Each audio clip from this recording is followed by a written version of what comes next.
सत श्री अकाल जी, welcome to स्वाद खाना।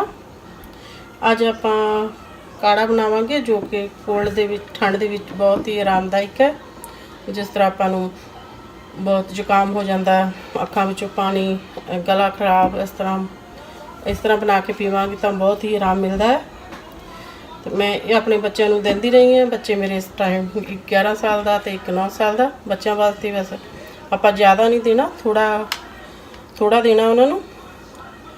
तो तुसी भी इसनूं बना के जो पीओगे तो थानू बहुत ही आराम मिलेगा।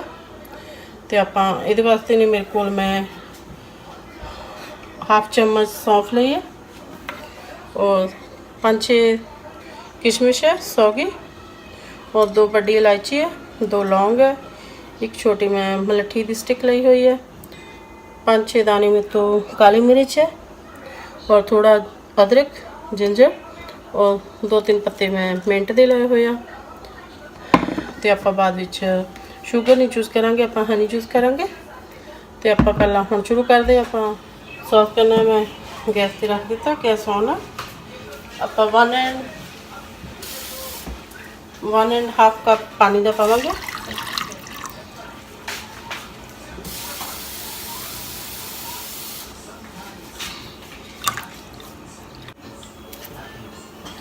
आप पानी बॉइलिंग होने तक वेट करते हैं। फिर आप जो भी लो जी, पानी अपना बॉयल होने लग गया, बॉइलिंग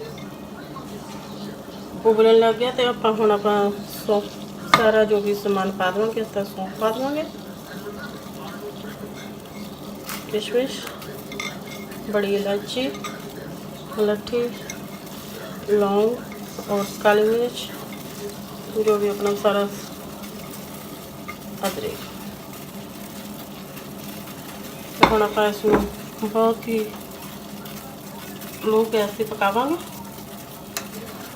इसका कलर अपना पानी भी कप रह जाएगा और कलर भी चेंज हो जाएगा। 15 मिनट हो गए पकते हुए ना, जो काढ़ा आप रखा हुआ है। तो इस तरह देखो कलर भी चेंज हो गया। जो आप सौंफ सारा कुछ पाया सी वो फुल गया है, तो मतलब सारा फ्लेवर विच आ गया है। तो आप गैस बंद कर देवांगे। जो अपना काढ़ा आप पा लवांगे।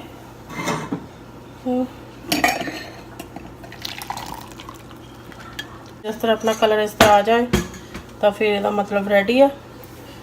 तुसी इस दे विच हुण थोड़ा जिहा आपां हनी करांगे, पावांगे।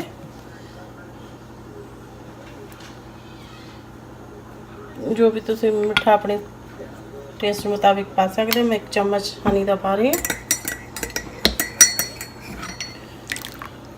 तुसी इसनूं सौण लगे अगर पीओगे तो बहुत फायदेमंद है। इसनूं बाहर नहीं पी के जाना, उसके नुकसान भी तुहानूं पता। अगर हवा लग जाए पी के तो उसके नुकसान भी होंदे आ। तो आप बिल्कुल इन्हों इसनूं सौण लग्या ही पीना है, घर के अंदर ही रहना। तो अगर तुम सौण लगे पीओगे तो बहुत ही आराम मिलेगा।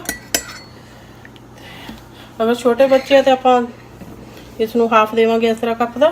जिस तरह 11 साल कुछ इस तरह आप हाफ करके 2 हिस्से कर लवांगे देवांगे। अगर तुम आप पीना है तो इस तरह बड़े हो तो तुम इस तरह पी सकते हो। तुम इस तरह ट्राई करोगे तो थानू बहुत ही लाभदायक होएगा, बहुत ही आराम मिलेगा।